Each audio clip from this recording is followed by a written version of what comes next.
Oh, it's live. Okay, that was quick. All right.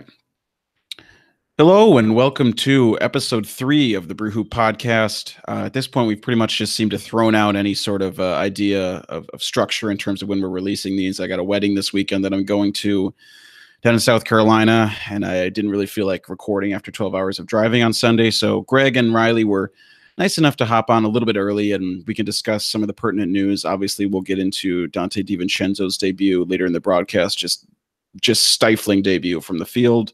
Maybe talk a little bit about Christian Wood and the rest of the Eastern Conference in the wake of the Kawhi trade. But I think top of mind for every Bucks fan out there right now is the news that Jabari Parker will become a Chicago Bull. He'll be heading across state lines, joining the cross-state rival, I guess.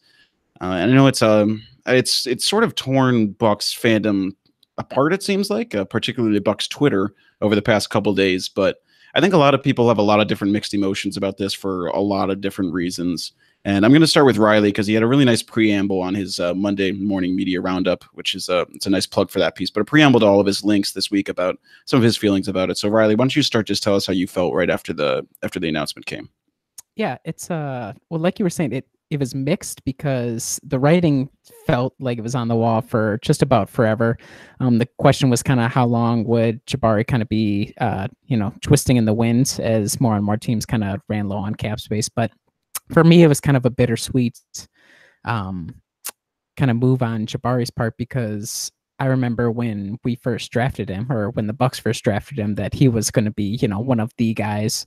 And my brother and I were so excited at his arrival that we actually took off of work the next day and went down to Milwaukee to go to the introductory press conference, which little did I know that would be the last time I'd see Larry Drew with the Bucks organization before he was unceremoniously ejected like 2 weeks later. But it was just, I don't know, it was just good vibes all around. It seemed like we had finally found, the surefire star, and Giannis was intriguing, but not like the full-on superstar he is now. So it's just unfortunate, I'd say, for everybody involved that things didn't work out the way that I think everybody wish it could have worked out. But I think in my heart of hearts, I think it's probably the right move for him to move on, and it's probably the right move for both sides as well. Yeah, before we get into a bit more implications of this in terms of the Milwaukee Bucks franchise, Greg, any sentimental thoughts you want to get off your chest about Jabari? Yeah, Jabari the guy is probably one of the better guys on the Milwaukee Bucks, formerly of the Milwaukee Bucks roster. And it's just kind of a weird separation, I think, for Bucks fans, just because he had been a central focus of the marketing for the past 4 years. And in the dark times of 2014, 2015, he was touted along with Giannis as being the saviors. And it's just weird, right? Like, it's just weird. Because literally, like, I moved to Milwaukee in November of 2016, and in Schlitz Park, like right off Water Street, one of the first things you notice is, first thing you would have noticed would be a giant banner with Giannis and Jabari like standing back to back and says "Own the future." And now only 50% of that banner is still on the Bucks team. It's just weird. Yeah, I was going to bring up that banner. I think it's such an interesting part of how Jabari's legacy kind of ties in here. I mean, I still remember that Bucks uniform reveal. I wasn't there or anything, but I was in Madison just like waiting anxiously, like refreshing and checking on Twitter, because I was one of those big dopes who got by the orange camo reveal. So I was pretty embarrassed about that, but I was super excited to see these new unis, and then to see that poster come up. I mean, that was just such a central facet of that.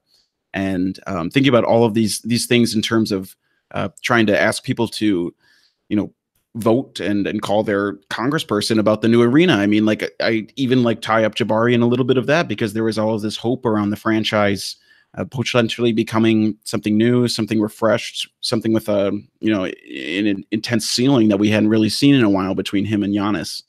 So it's tough to see someone like Jabari go after all of the good he clearly did in the community, all of the meaningful, stuff that he seemed to contribute to the Bucks franchise and everything. So obviously he's probably going to do great stuff in Chicago. And I mean, I don't I don't really hold anything against him. Like I hope he does well. I think every guy deserves to sort of get what they want in life, and I just think he kind of is. It's just more of a sad case more than anything else. But I think we should definitely move into what this move certainly means for the team, whether it was in our opinions, the right move for the Bucks or not. So, Riley, when you think about this in terms of the Bucks, franchise moving forward and roster construction, both short and long term, what did you think about this move?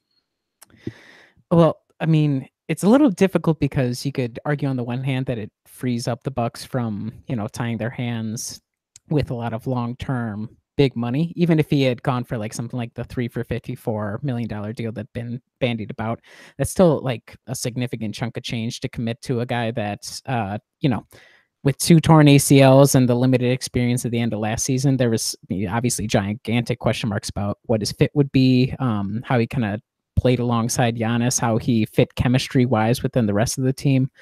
And I think in terms of implications for this season, the coming seasons, I mean, Jabari hasn't played in, significant stretches of his career. And I think the team as currently constructed is used to playing without Jabari. So I'm not sure if it's really going to cause much in the way of a hiccup in terms of, we had as if he was like this really critical guy last season to everything that we were doing.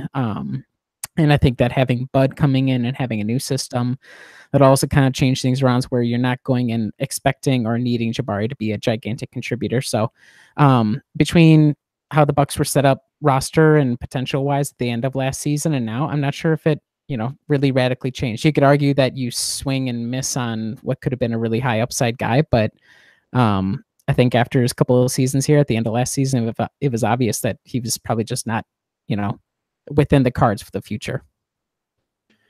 Yeah, it's been interesting thinking about his fit the past couple seasons because, I mean, obviously there was that stretch of 50 games or so where he was like a 20-point scorer and everything. But a lot of Bucks fans know, I mean, like almost universally, like the Bucks were generally worse with him on the court. The defensive ratings, it went significantly lower when he went off the court. So, I mean, he clearly hadn't figured out a way to translate his, slightly efficient scoring and, modicum of decent passing ability into anything that resembled winning basketball. And, the people that grasp at the half or whatever that he showed of good defense in the playoffs. I mean, I just that just seems ridiculous and short-sighted to even think that means that there's any sort of potential there. I think we've clearly seen what he's able to do, and I mean, it was weird that I still think it's weird that, I mean, like the best way he was able to play defense was when we had to hide him on ball. That's just like such a strange component of who he is as a player, and I think that might be one of the more intriguing parts of his legacy here in Milwaukee. Is he's just such a bizarre player from his makeup, from his personality to his awful defensive lapses. So what do you think, Greg, about Jabari's legacy just as a player here, like what he showed and maybe what he has going forward?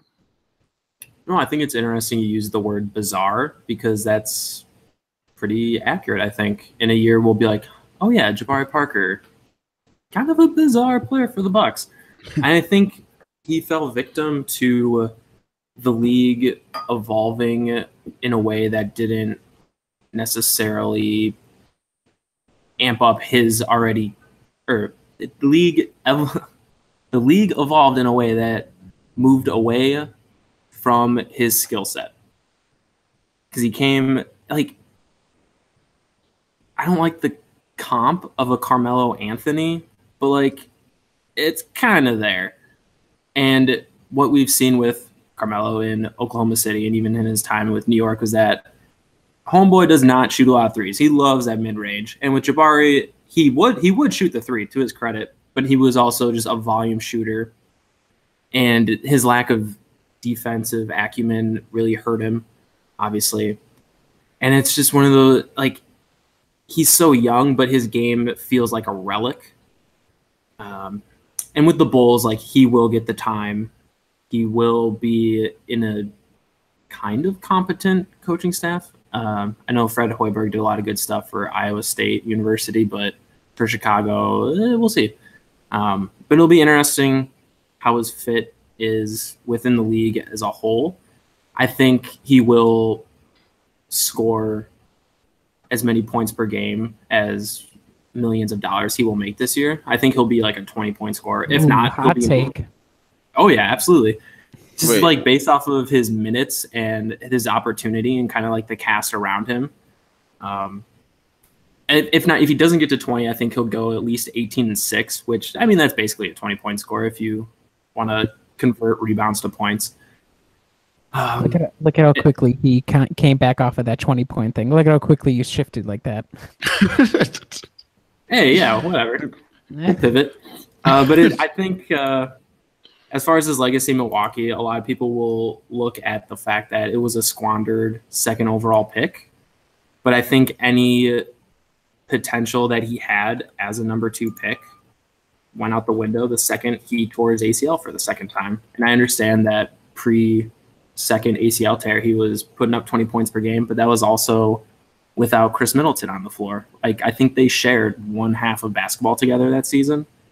And I don't think Jabari would have always been as effective as the number 3 option, because with Middleton coming back this year, fully healthy, we saw that he was the clear number 2 option.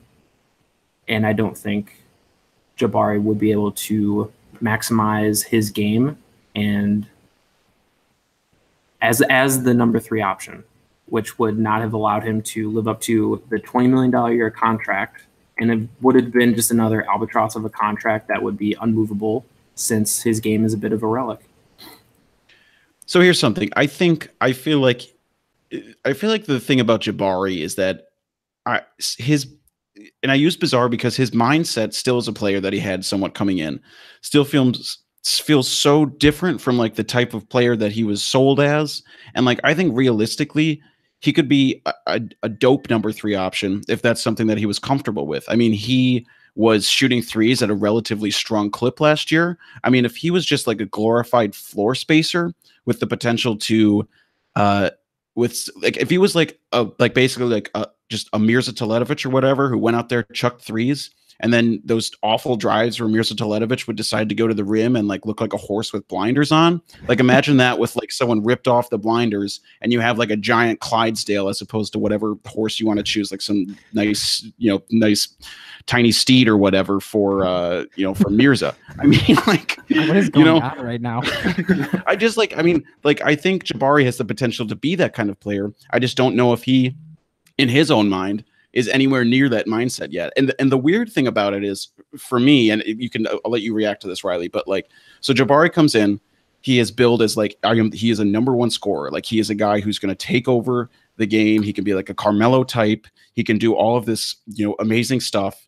And maybe this is like, and this is probably where we have to start tying in like the idea that his time in Milwaukee is going to be completely, it's completely analogous with Jason Kidd's time in Milwaukee. And so I think it's important to think about the fact that Jabari comes in with this mindset. He's like a guy who in college seems like he can definitely shoot the 3. Jason Kidd basically tells him he's not going to be ready to shoot the 3 until he's like a 3rd or 4th year player in the NBA, which is outrageous. But then, he's also comes in as a number 1 scorer. He can hold the ball. He can, create for himself. And then we see him come in and seem like a kind of guy who's really ready to defer. Seems like a guy who just wants to fit in more than anything else, like try and make sure that his teammates are happy with him as a rookie, as opposed to taking over.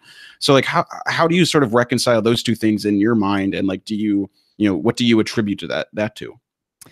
And it's difficult because, I mean, I would definitely say it's indisputable to say that Kidd and, whatever Kidd's strategy was for trying to quote unquote get to Jabari, you got to figure it backfired. And that could have been both when he was a rookie and then the amount of time that Jabari was away from the team, what that ended up doing for like the internal dynamics and what that did in terms of like Kidd's trust or like Kidd's relationship with him.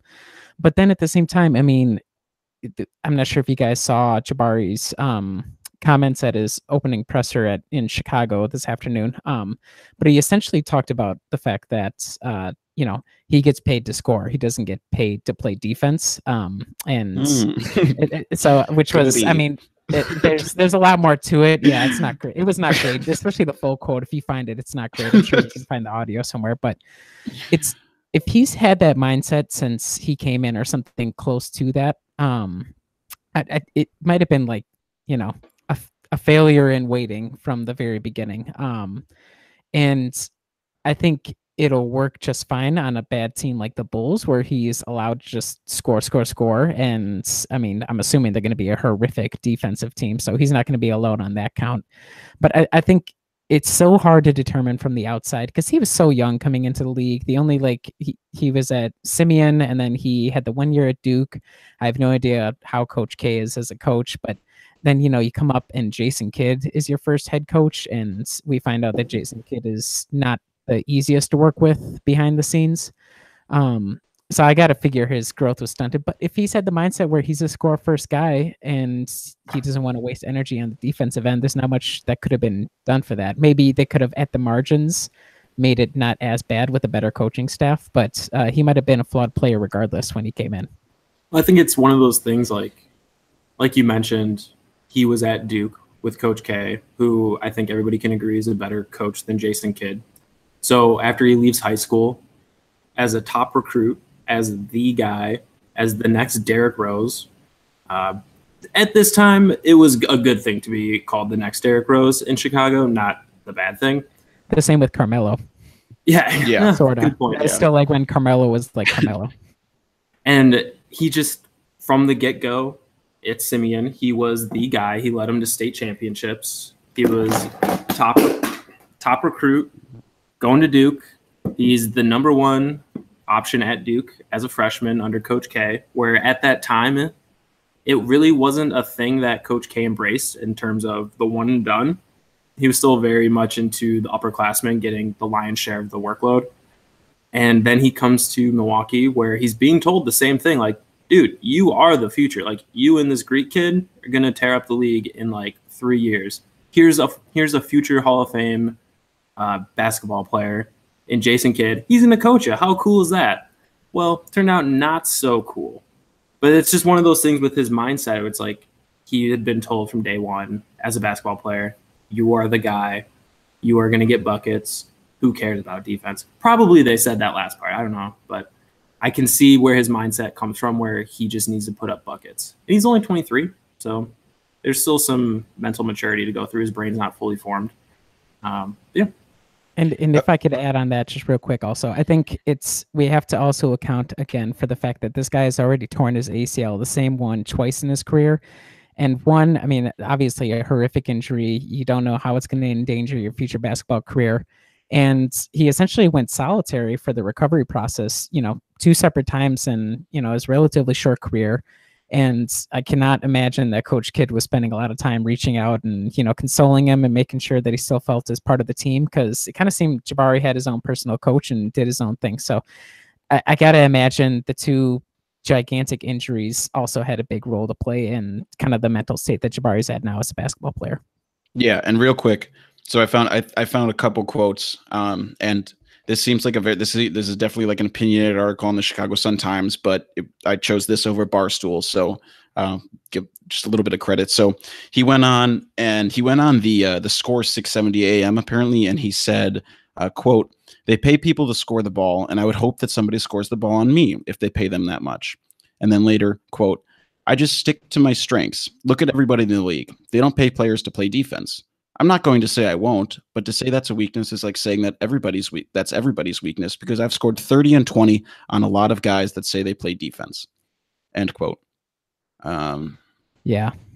I mean, he got $20 million just based off the fact that he can score without playing defense. So he's technically not wrong, but in the grand scheme of things, he's wrong.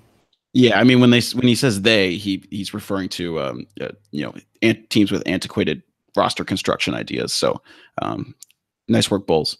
I think it just still feels like there's so much stuff. I mean, the idea that, like, I think you're right about the injury. I think that definitely probably created potentially some sort of schism and between him and I mean, definitely Kidd, if he's doing all of these solitary recovery things. I mean, credit to the recovery staff for everything that they did. I mean, it was awesome work. Also, credit to Jabari for, honestly, I preferred that he was solitary. I could not stand the insufferable Gordon Hayward updates this last year.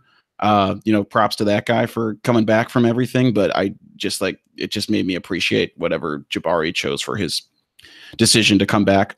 But I mean, you remember in that Zach Lowe article where they talked about Jason Kidd's weird coaching idea where he like has all of his players vote on who's like the alpha Yeah. on the team? Yep. Like that one that seems so ridiculous, like an easy way to ostracize people. And like the fact that like Jabari is like a guy who clearly views himself as someone who's vital to the team, like basically just like I can't imagine many times where people would ever raise their hand and be like, Jabari's the guy, right? Because I forget what happened in that article, but it seemed like some people, like Giannis was the only one or whatever who raised for himself or something. I forget what it was, if you guys recall what it is. But I mean, like when your coach has that mindset and you have this very specific, like, I am going to be great. I've been great for a long time. I've been having these like restrictions put on me, like these shackles basically placed on type parts of my game that haven't had before. I feel like that was probably like a really hard part for him to get over as a player, compounded with the fact that Jason Kidd seems to basically be like telling him like, yeah, dude, like you're nothing. You know who's the leader this year? Zaza Pachulia. Yeah. You know what I mean? It's like it's just so bizarre. Yeah, it doesn't help that apparently Kidd has the emotional IQ of a piece of wood, but I do. Yeah, so like Jabari will always be associated with Jason Kidd's failures, and that's just the biggest stroke of horrible luck for a young man to have in his early career. Yeah, I wouldn't want to be associated with Jason Kidd as a coach in like literally any way.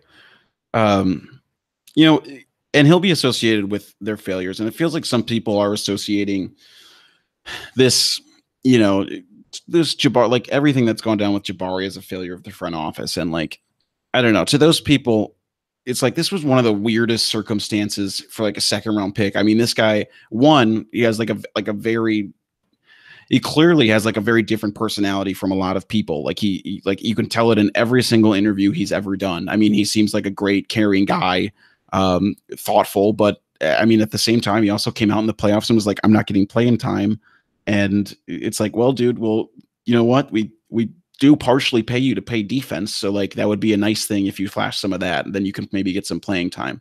But I like the other weird part of this whole thing is like how mutual it is. And like, I get that clearly it made a lot of sense for the Bucks to like save face and make this like a mutual thing. And I didn't realize this until I was listening to Dunked On talking about it, that like you can't rescind the qualifying offer or whatever after July 13th, but you can if you have both the players' approval and like the front office's approval. So like there was a weird part of me that was like, did they actually wait this long so that no one could say that it wasn't a mutual parting? Like this was like an actual mutual parting in legal terms. Like, is that a possibility? I don't know if the front office put like a high premium on coming off like PR wise correctly, which it seems like it did, since that was like, all the language they were using and all the like tweets and press releases and everything like that. It wouldn't shock me at all if ownership / the front office was like, if we can get a little PR move out of this, that'd be sweet. Yeah, and I mean, I like obviously they were going to try and turn this into a PR move if they were rescinding his qualifying offer, but I don't know. I mean, like this front office and I would say ownership has over the past couple years, made decisions where they're like, we want to try and seem like a player friendly team, right? Like, do you guys remember when we got rid of Jared Dudley or whatever? And we basically like, didn't we like we like traded him for like nothing because he like wanted to go somewhere else, right? It was like that, and I think Zaza was the same thing. Like we got like top 55 protected second round pick or something like that, and if there wasn't anything like bottom 5 pick in the entire draft, then it just stayed with whatever team. So yeah, we pretty much got rid of a couple of those guys for nothing because we did right by him apparently. Yeah, and Jared Dudley said as much in a podcast. I remember him going on, and I mean like. In my younger days, I could like get outraged about that. Granted, it was just like 3 years ago or whatever, but it's like, what realistically, like, what are you going to get for these like old veterans? But at the same time, it's like that was clearly trying to establish this idea of being a place. And they said it as much where like players would want to go, like they want to go to Milwaukee. They're like building, they have this new arena and everything. They have this state of the art training facility. And I just think that should be like a very, very, very small component of your actual decisions about building a franchise. Like, I just don't really think that's going to pay that big of dividends, particularly in a place like Milwaukee. Like, what is actually going to pay off and make people want to come is the fact that we have Giannis. And I don't know, why Brook Lopez we happen to get on a good deal. That's great. Maybe some of those parts factored into it, but like between like, basically doing this nice thing for Jabari and like trying to seem like come off like a place that really does care about its players. Like that's always great. Like, I'm glad Milwaukee does that, but I don't know, like maybe they could have also tried to extract like a little more value on the margins, which I think is a thing that this front office for years has not done a good job of doing. I don't know. I've kind of just been ranting. What any thoughts, Greg? Yeah, like this goes back to the sunk cost fallacy with Jabari, and like, would extracting any sort of value for Jabari on the margins have mattered? I think there's more long-term goodwill to be had by showing faith in a player as a human being, as opposed to just like a commodity, as we've seen with just this morning with Toronto trading DeMar DeRozan. I think there is, God, Cleveland, if people were willing to go to Cleveland to play with LeBron, they'll more than willing to come live in Milwaukee to play with Giannis, because Milwaukee is just a better city. And I think showing like having a history of being player friendly will only aid in Milwaukee attracting Brook Lopez type players, like guys that are just going to fill a role around Giannis, and that's what you want on serviceable deals. There's value in that, and I think with the Jabari and waiting until they did to make it seem mutual, that's a solid little PR move on the margins. Yeah, and I would kind of follow up on that like you were saying earlier, Adam, the situation with Jabari was so unique for a second round pick that, given just the circumstances and everything, like his fluctuating value and the difficulty of trying to figure out a sign and trade, excuse me, I'm just not sure if it would have been even like feasible to try and get something at the margins. And if you're going to lose this guy for nothing anyhow, then you score a couple of points. I'm also, like you, Adam, not a believer in, obviously you don't want to come off as vindictive or, a negative workplace for players, but I'm not sure how much cachet building up cachet with like agents and stuff really helps out.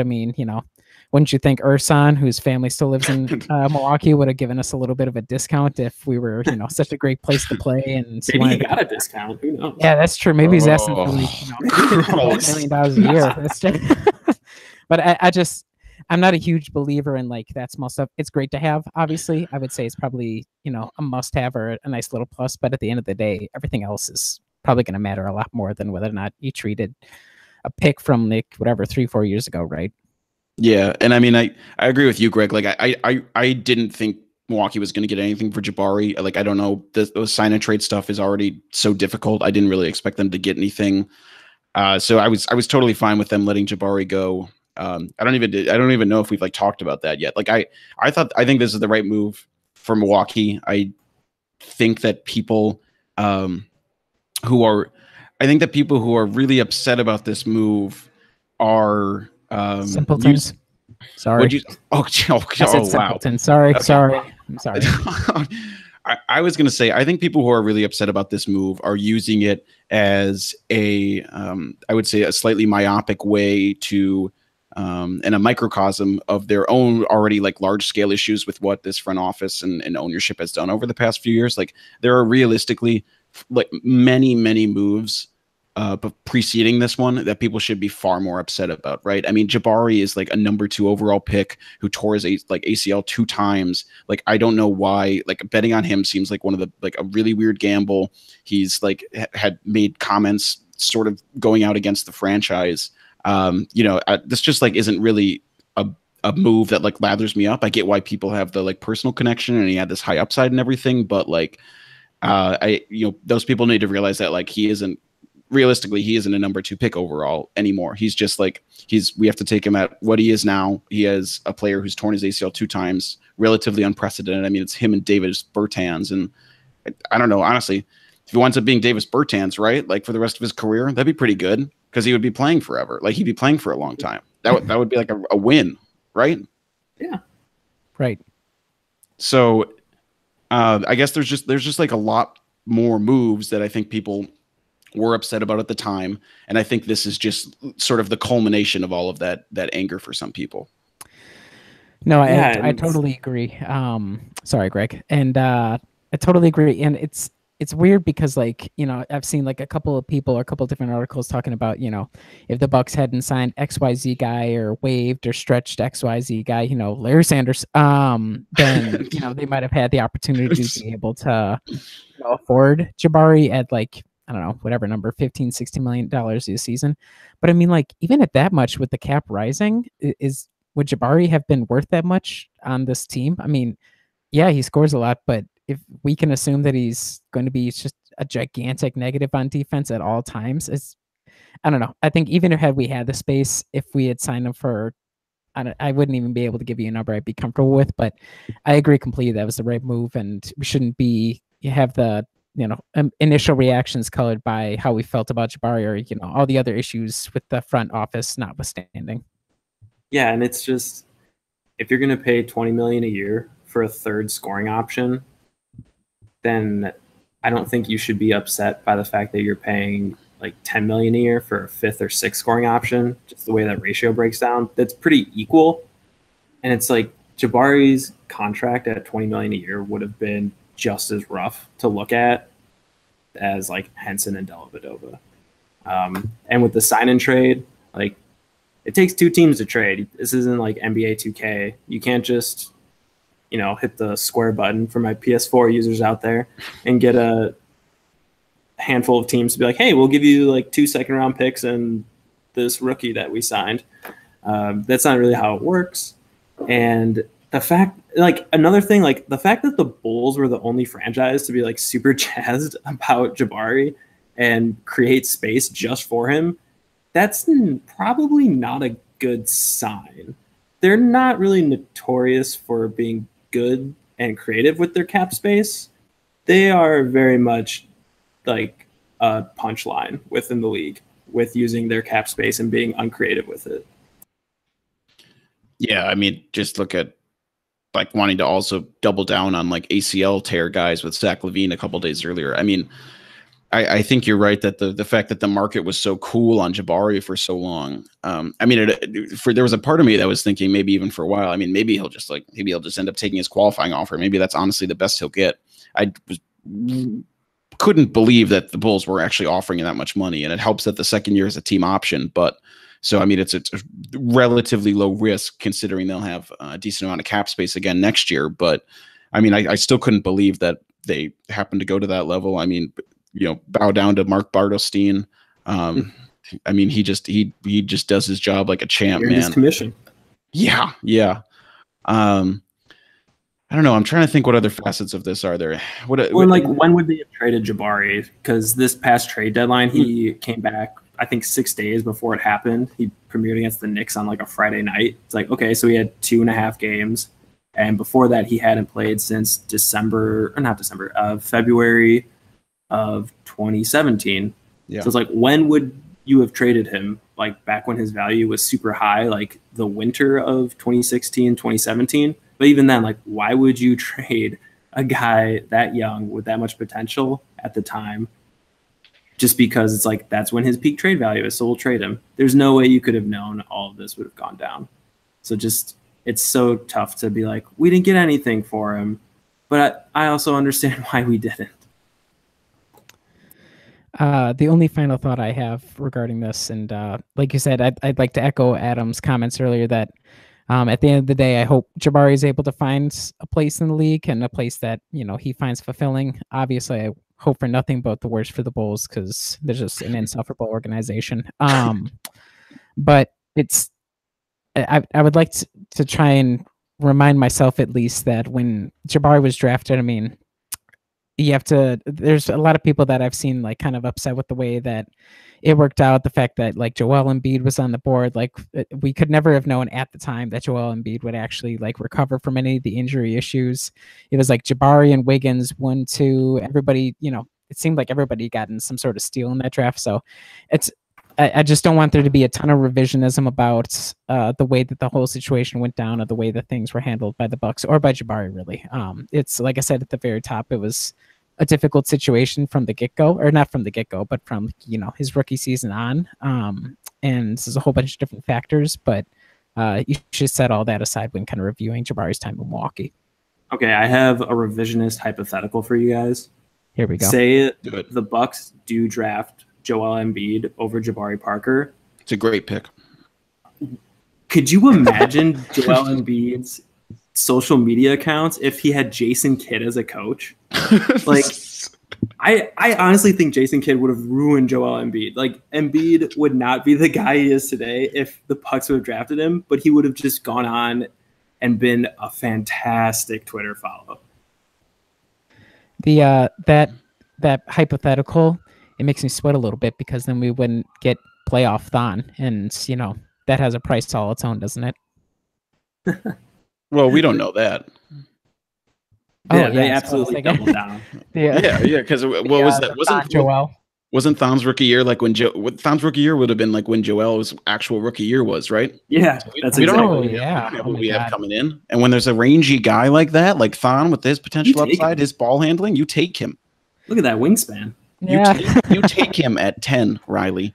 But they've gone DJ Wilson after that. Like all of history played out the exact same, except Joel Embiid instead of Jabari. Like, what a bizarre world. You're totally right, though. I mean, Jabari was the pick that we wanted. I still remember being irate that we lost that lottery to Cleveland. I was so furious that Cleveland happened to win it again. But I mean, Jabari was the guy. Like, Jabari was who Milwaukee wanted. Jabari wanted to be in Milwaukee. I mean, it was hard not to feel good about the selection. I mean, this is a dude who was going to come in and be the cornerstone of your franchise alongside Giannis. Put Chris Middleton in the number 3 banana slot, which I think is probably still where he belongs on a championship team. It's just too bad it happened to play out this way. I mean, you can't help the fact he happened to go through 2 horrific ACL tears. And, I think the team is going to be, I think the team this year is going to be fine, maybe even better. And I think the people that are like, they've cost their opportunity, like, we're not even going to like enjoy this season or whatever. Like, it doesn't really matter. Like, they're clearly, this front office isn't like playing for a championship. Like, Jabari, I don't think was going to be that guy who was going to make that actual difference. Like, what might have made the difference was like having assets to acquire people who are better than Jabari, like maybe not giving up stuff to get Grievous Vasquez, like maybe, holding on to all other, like a second round pick that maybe would turn out when your team is like perennially very good at second round picks. Like, there are just a lot more moves that I feel like I've said before that people should be, a little more upset about in terms of how a team is constructed to try and build a championship team than this Jabari roster, because ultimately at the end of the day, I just did not trust this guy to be the kind of guy who was going to take Milwaukee to the promised land. And I think Milwaukee is maybe going to be better off for it. I think he was such a weird player. I mean, he would just come in like a weird flash of lightning that like wouldn't always touch ground. It would just be like kind of there for a little bit and then gone all of a sudden. And I just think, I hope that he does well in Chicago, but I feel like in terms of the, egalitarian type of basketball that Mike Budenholzer wants to play, I don't know if Jabari really fit in there, because he was kind of like a weird glitch in the system kind of guy. And Bud is a system guy. Yep. Godspeed, Jabari. Good luck out there. All right. Good luck, Jabari. Okay. Well, now we can touch on the much more important topic of Dante DiVincenzo. Let's talk about present Bucks. So he finally made his debut in Summer League against the San Antonio Spurs. He came out there like a firecracker, almost the color of his hair, right, Riley? I know Riley had some hot Dante hair techs. He wants to sort of stake out that corner for himself. Look, I don't want to hold anybody's hairstyle, anybody's looks against them, but and part of it is the color of his hair, and I'm not going to hold that against him. He could have died way before he got drafted. I'm not going to. He's young, okay? But the issue is it's such a big haircut, and he looks like he's 10 years old. I was watching an interview with him after his debut at Summer League, and I was embarrassed for him. So we can talk about that throughout the season, but that really upset me. Were you more embarrassed for him because he went 0 for 8 from the field in Summer League, or because of his haircut? I was embarrassed for the haircut, and you know what's even more embarrassing? His teammate was DJ Wilson, and DJ can do whatever he wants with his hair, but that dude's all over the place with his hairstyles too, and somehow he had better hair than Dante DiVincenzo. So it was not a really propitious start for Dante's career with the Bucks. DJ Wilson's hair is like an abstract work of art. Everybody sees what they want to see in it. Yeah, that thing. Yeah, I'm not even going to comment on that. All right, so Dante went. He started against the Spurs. Wound up only playing 10 minutes. He had to come out after the first half as a precautionary measure. Went 0 for 3 from the field, which was too bad. 0 for 2 from 2. I think he had an air ball in that game. That was rough. Then he went against the 76ers, played a few more minutes, 16 minutes. Still went 0 for 5 from the field. Got his first point though from the free throw line. 4 rebounds, 2 assists, three turnovers. Jesus, 2 steals. A -3 overall. I don't know, Greg. What did you? I mean, obviously, you got like 26 minutes of Dante out there. So, like, any initial thoughts from what you saw? I mean, it's Summer League. It's take it with a grain of salt, either way, good or bad. The encouraging signs for Dante DiVincenzo would be that he did some positive stuff that in college he didn't necessarily show, like he was a very crisp passer.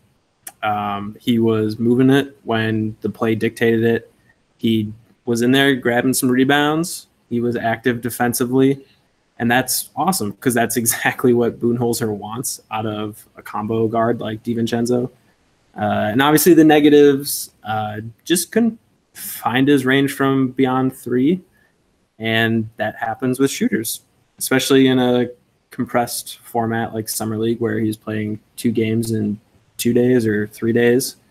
Sometimes you're just cold and you're not feeling it. Riley, besides the obvious takes you've had already, anything else stick out to you? The dude is not afraid to jack up off balance 3-pointers. Hopefully he cleans that up once the season comes. No, I agree. Let it fly, baby. Yeah, well, make it do that too.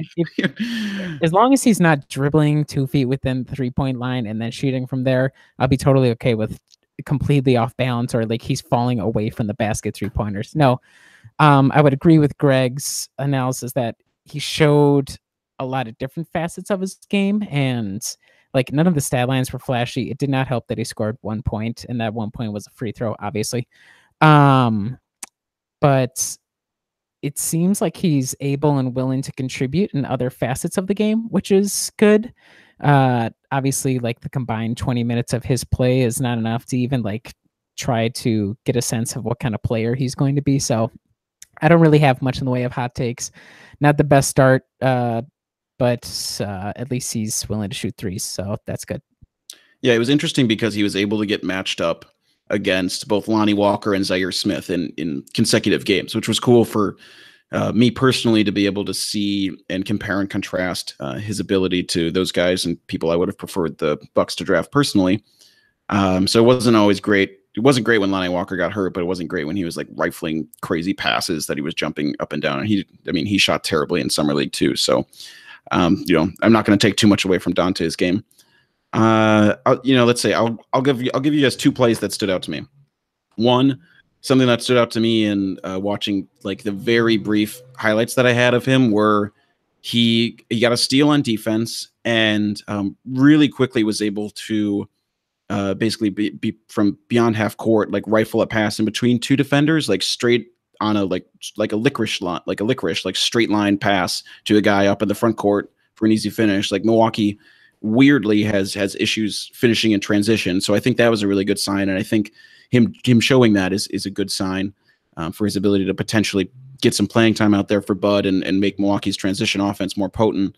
Second one was when he actually leaped and like blocked a shot, like a 2-handed volleyball. I think he might have been like done a 2-handed volleyball, like Plumlee block style, right? Two-handed. Yeah. I like did not. I just I saw him barely do that sometimes in college, and I was like, I just really doubted whether he was going to actually be able to do that. And granted, it's just summer league, but I mean, seeing him actually do that, I was like, okay, well, at least this is a guy who I kind of at least notice out there. I mean, like I noticed Rashad Vaughn in summer league, but that was just because like he happened to have the ball and would just like kind of rip off a lot of shots. Like I noticed Dante in ways that I think are more important and ways that actually gave me a little bit of hope that he might actually could do some like smaller contributions this season. Yeah, and like last summer league, DJ Wilson's big knock was, oh, this guy is visibly afraid of contact and getting into the lane. Whereas DiVincenzo's like, oh yeah, I'll mix it up. I don't care. Let's do it. So it's encouraging. Yeah. Yep. My only piece of advice, Dante, I'm going to go back to the hair real quick. I'm sorry, guys, but Dante, your nickname is already the Big Ragu. That is not a great start to your NBA career. Take my advice, change the hair. We'll forget any of this happened, and have a good rookie season. Yep. We won't see Dante for a while now, so it was good to at least see him for a little bit. Well, let's just move on to the last couple topics here. We'll talk about Bucks making a roster move and maybe talking about a bit of this Kawhi move. So, well, one last interesting thing on Dante is that like you can clearly see like if you were like mind melding with him and like his idea of basketball, it clearly seems to fit with what Bud wants to do, which we touched on a lot in the last episode, which is like Bud sort of getting his fingers and identity on this roster. I mean, like Zach Lowe came out on his podcast and basically confirmed that Bud was the guy who wanted Ersan, flat out. And we talked about how Brook Lopez also sort of fit that role. So you kind of already see Mike Budenholzer getting his tentacles into roster construction, which, like we said last week, is something to watch. Yep. Yeah, it's I think Dante will fit at least conceptually with his willingness to kind of keep the ball moving and the fact that he's not afraid to take, outside shot when he gets the chance. So it'll be interesting to see what kind of role he carves out, if any, between with all the other guards on the roster. But conceptually, theoretically, he should fit quite well within the system. Yeah, and at least like his with the theoretical system in which he's fitting, like kind of makes sense. Like I didn't even know like what system Jason Kidd like wanted a guy in. He's like, all right, I'll get Mirza, I'll get Michael Beasley, I'll get some other friends of mine. I'll get like we'll get Plumlee in here. It seemed like a weird mismatch. We'll get Kenyon Martin in here for like 2 weeks. Uncle Buck. Yeah. I forgot about Uncle Buck. Okay. All right. Well, let's get to the last part here. So the Bucks, I think they waived Marshall Plumlee, or he's out of his two-way offer. So the Bucks now have one open two-way. The other one's filled up with Xavier Munford. There was a lot of talk, over summer league about how hype everyone was over Christian Wood. I mean, but the reality is that just because he played in a Bucks uniform, it doesn't give the Bucks any rights. It just happens to mean that he's like practicing with their coaches and they get a better look at in summer league, a better peek at whether he's actually going to fit within their system. But the Bucks don't really have any particular rights coming out of summer league just because he played with them. And by all accounts, it seems like he's trying to worm his way towards a full NBA contract. So I don't know, any closing thoughts on Christian Wood and whether you think you want to be able to bring him in? Like, is he worth filling an open roster spot? I mean, because it sounds like he's probably not going to be able to be interested in a two-way. What do you think, Greg? I think he's worth it, but like you said, I don't know if the Bucks are willing partners. But yeah, my parting thoughts on Christian Wood is that I am officially awarding him the Rashad Vaughn Summer League MVP championship belt. So congrats, Christian. I would follow that up. I think he'd be an interesting fit. I think there's a question as to what kind of team he's looking for. I think, like you said, it's clear he's looking for like a full-time, position on a roster. And part of the question is, if he's looking for a full-time, maybe he'll accept like being kind of end of the bench, but he'll probably try to look for a situation where he could theoretically at least get some minutes. And between Brook Lopez and John Henson, who are both like whatever quote unquote established veterans, and then Thon, who I'm thinking is going to get, spot minutes for developmental purposes. I'm not sure if Wood sees an opportunity here, or if Bud even sees an opportunity that he'd really want or need to play him a lot. So super cool having him on the team. Obviously great that he did so well for himself, and hopefully he's able to find a spot. But I'm just not sure roster construction wise if it makes sense for him to come to Milwaukee. Yeah, I think that makes sense. But thank you, Christian Wood, for making Summer League like miles and miles more watchable. It was otherwise we were staring down like a DJ Wilson showdown pretty much every game, and a little bit of Sterling Brown. Obviously, Sterling Brown showed out, but it was already really, really hard to get through all those games. Summer League, I can't like it. It's only like what, like a week and a half, and by Sunday night, I was like, how is this still going on? The Bucks only played like 5 games. It was, I don't know. I couldn't watch anymore. I don't know about you guys. Yeah, I just ended last night, and it was like, oh, that thing's still going on. Wow. Okay. I was so not used to the Bucks having such a deep playoff run of making it to the second game in the Summer League playoff, so that threw me off quite a bit. But it gets a lot of outsized influence because obviously all the crappy teams are like, oh, finally, if we can finally see what our top lottery picks are like. But then everybody generally sucks, and it's all like fringe guys or guys who are going to be playing overseas, even though it gets full wall-to-wall ESPN coverage. But yeah, no, it's after a couple of weeks, it kind of melts your mind a little bit. Yeah, I'm looking forward to number one thing I won't miss about Summer League is the broadcasting. Kudos to the people that go out there, but sometimes it's pretty darn rough. The best was when before that first Summer League game, when they just flashed a white dude on the screen and the guy was like, oh, there's Dante DiVincenzo. He's going to play for the Bucks tonight. That was fantastic. So I won't miss that. Definitely won't miss some of the awkward interviews, which did, I won't miss those at all. Won't miss the picture-in-picture that occurs with those awkward interviews. Who would ever have guessed that the GM who drafted this guy thought he was going to be a really good player? Yeah, the amount of insight we got on those types of things were awesome. Won't miss the ridiculous interviews that they do. Sometimes, what I wish they would do? I wish they would interview the guys who have struggled and actually have interesting stuff to say about like what happened for them to get there.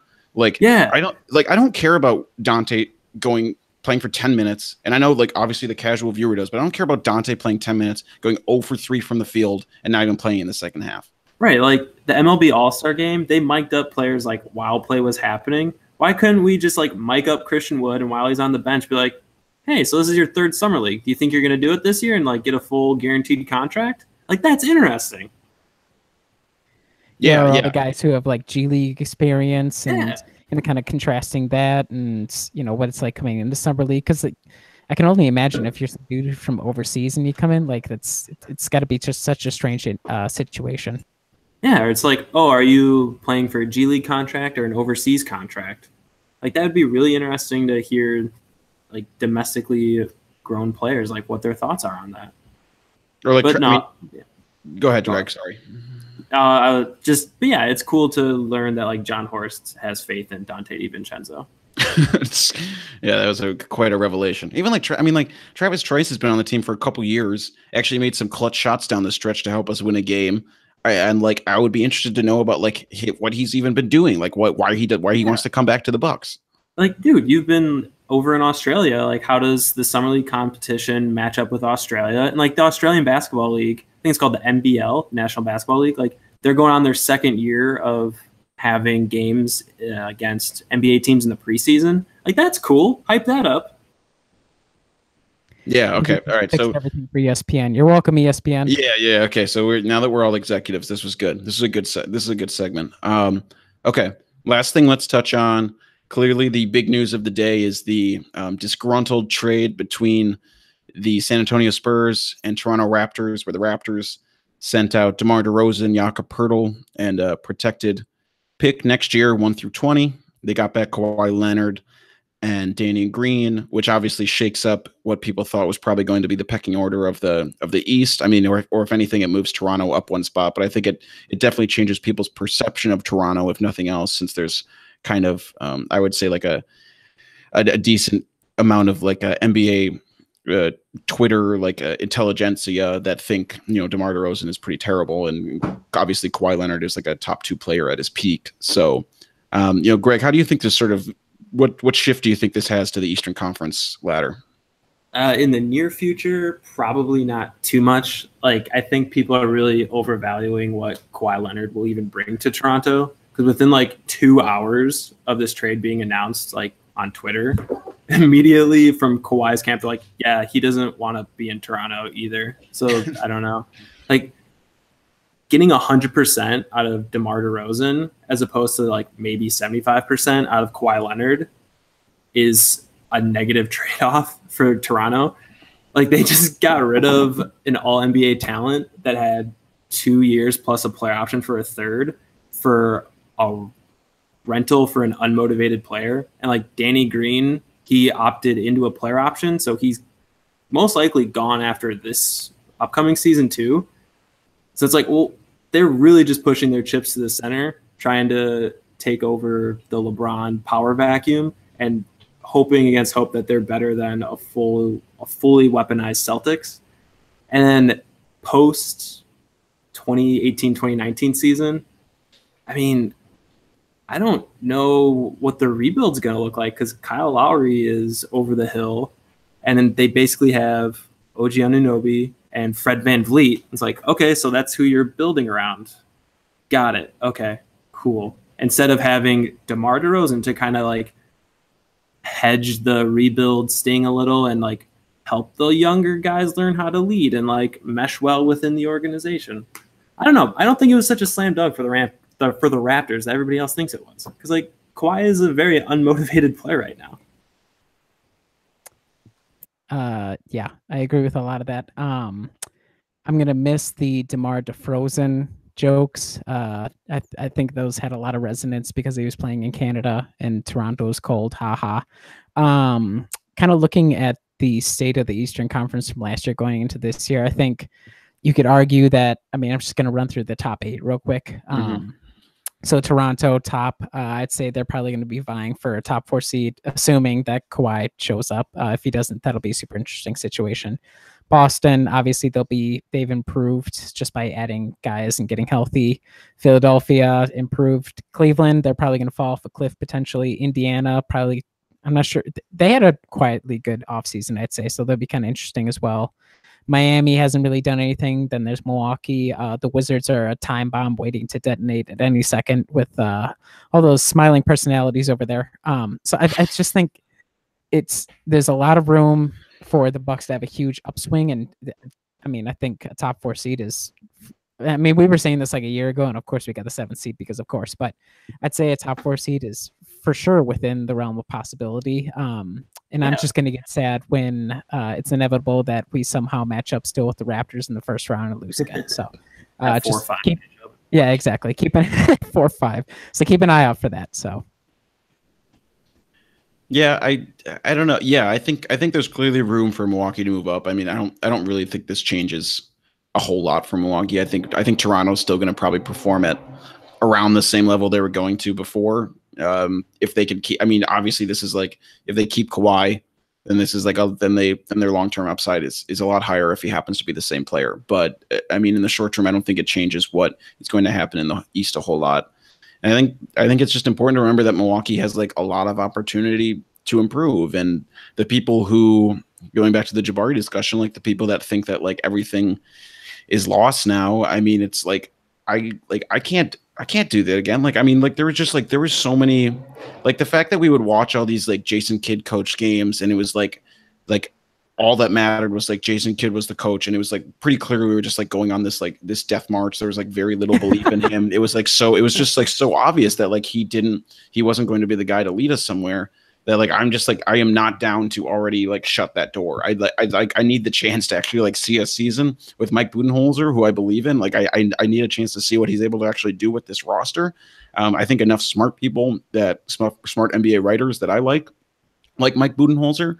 And you know, my reservations about his roster construction aside, I think he's like obviously a huge upgrade, and I'm very much down to see like what kind of improvements he's going to be able to make on this team. You know, even if the roster isn't like vastly changed from last year. Question: would you guys have traded for Kawhi? I don't know what exactly. Hell no. Yeah, I was gonna say it seemed pretty obvious from Greg's preamble there which way you'd go on that. Yeah. Like assuming they'd have to give up like Chris and Malcolm or something like that. No, that would totally shrink the Bucks like window for contention from, I don't know, 3 to 5 years down to just this season. Because like there's a very realistic opportunity to extend Chris Middleton, who can become a reliable second or third option for you, which would extend your championship window. But if you trade him for a season of an unmotivated Kawhi Leonard, what are you doing, Bucks? That would be the most Bucks move ever. So I'm glad they didn't do that.